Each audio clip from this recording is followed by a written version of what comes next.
All right, this is the St. Louis Cardinals Pre-Season Breakdown. We're excited to do this, and my name is Chad Russell. I'm here with my son Riley, and so we're going to go ahead and get started here. We're going to do about three of these things, and in each one, we'll break down three big questions that we have about the St. Louis Cardinals.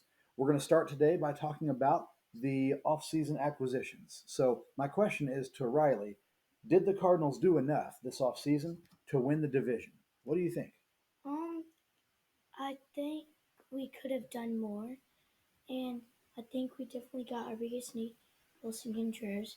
Hmm. He's definitely a offensive upgrade, and he's still got a cannon of an arm and pretty good at defense.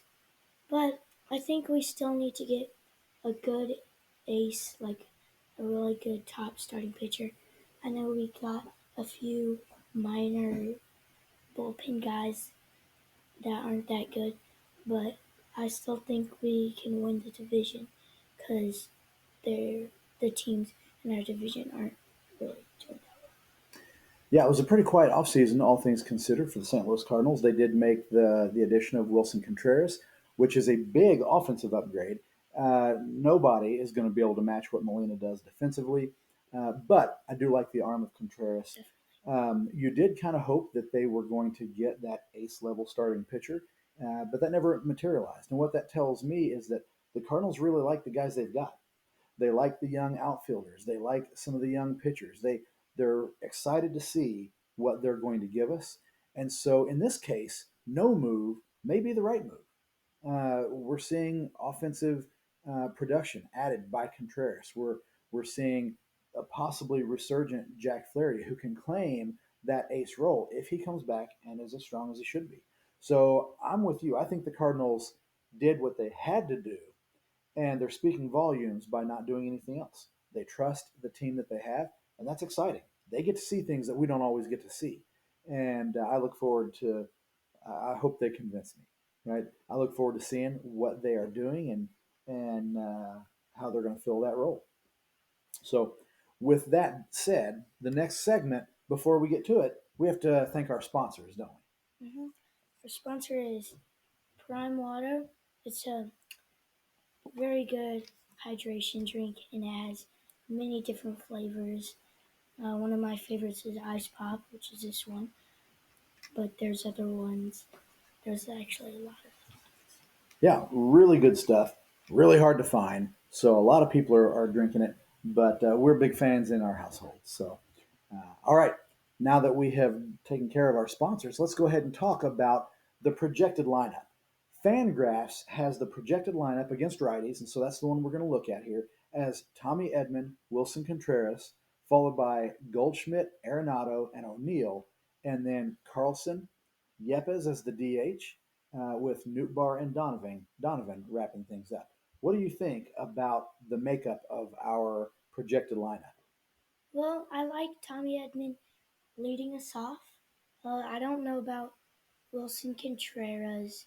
Um, at second, I'd say if Tyler O'Neill comes back to how he was, do, doing really well, Mm-hmm. then I'd say we put Contreras after him, and if not, I'd say we put him after Arenado. And I like Yepes.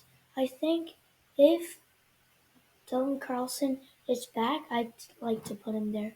But if Dylan Carlson isn't there, then I think we put him at the bottom, and I'd say we have Donovan has second, Hmm. and Newport has uh, ninth or eighth, Okay. because it's like just like we're starting our lineup a little early. So you'd like to see Edmund Donovan and then Goldschmidt, Arenado, O'Neill, Carl, O'Neill, and then Contreras. Contreras. Okay, I don't have any problem with that at all because we don't always know what we're going to get from these guys.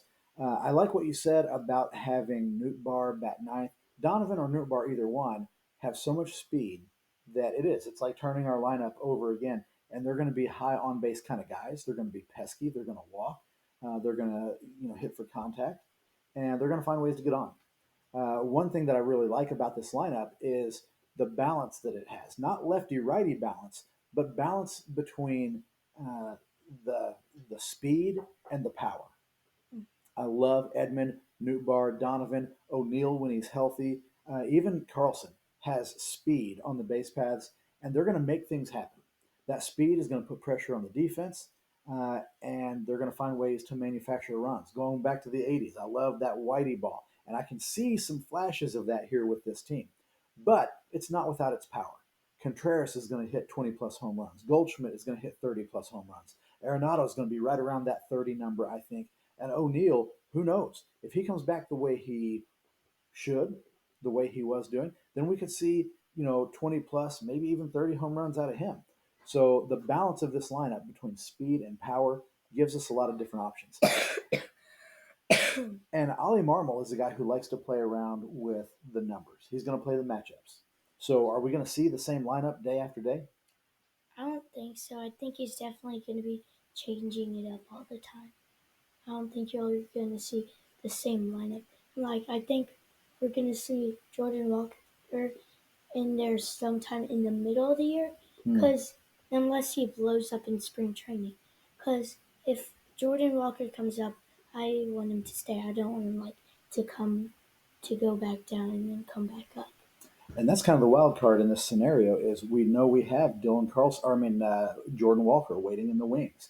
We know we've got guys like not Donovan, second baseman, Gorman, that's going to be fighting for time. And so the DH is going to help us with that. But we've got some really interesting young options that could fill in a lot of different ways. So this is going to be a strong lineup. There's no easy outs. And this is one that is going to be a problem for opposing pitchers. Yeah, and I definitely think Yepes and Gorman should split time as DH. I I don't agree. think they have to be starters, but definitely split time as DH. Yeah, absolutely. All right. So now after that segment, we have one more opportunity to rep a sponsor here, and so it's hard to see, but this is one of my favorite possessions. This is from Saddleback Leather. It's a beautiful leather backpack, and their tagline is "Your kids will fight over it when you're dead." And so Ainsley, my daughter, gets the briefcase. My son gets the backpack because they're absolutely quality, well-made bags. They're going to outlive me, and so we're excited to show them off here a little bit. Love our Saddleback Leather products. Now, with that said, let's go to our last segment. And the last segment is just what do you think are the biggest questions for the Cardinals heading into the season, Riley? Can we stay healthy with everywhere? I mean, pitching, outfield. I think infield we're okay, but definitely pitching and outfield. Health was always a concern, isn't it? Because, like, if um, O'Neill is back healthy, then that's a huge upgrade. If Carlson is back healthy, huge upgrade. If Ryan Helsley's finger problems and stuff at the end of the at the beginning of the postseason is gone, I think we're definitely good. If Adam Wainwright can stay healthy and keep it going after all these years, and if Steven Matz can help can stay healthy, because last year was just going back and forth. Mm-hmm. So a lot of those you mentioned were pitchers. Yeah. So it sounds like one of the big questions for you is health all the way around, but specifically with our pitchers, because Flaherty's experienced problems, Wainwright in the past, Matz, right? A bunch of these guys have had question marks around their ability to stay healthy. I think the pitching is a high floor, high ceiling situation here, where if they do answer all those questions appropriately about their health and are able to overcome those things, then we have a really good pitching staff. Definitely. But of course, you always would love to have that one sure thing. That's hard to find, right? For me, the biggest question is going to be the outfield. Not a question in terms of who how successful it's going to be. I think we're going to have a wildly successful outfield. The question is going to be who's going to be in it. We have so many young, talented guys in the minor league, AAA level that are knocking on the door. We've got guys at the major league level who have really begun to make a name for themselves in Newtbar and O'Neill and Carlson. So, who is going to come up in spring training and really claim one of those spots, and who might be a surprise from the minor league clubs that forces their way into a roster spot? I think it's going to be really interesting to watch, and I can't wait to see how it shakes out. Yeah, I mean, I have no idea.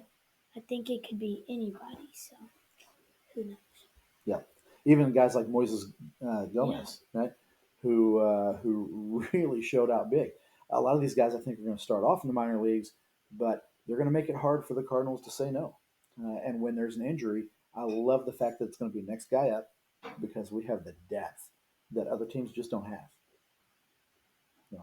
All right, that's the end of our third segment. And so, with that, we will say goodbye. It's been great having you. Make sure that you come back for the next couple of installments. But until then, we've enjoyed having you. Bye, Cardinals Nation. see ya.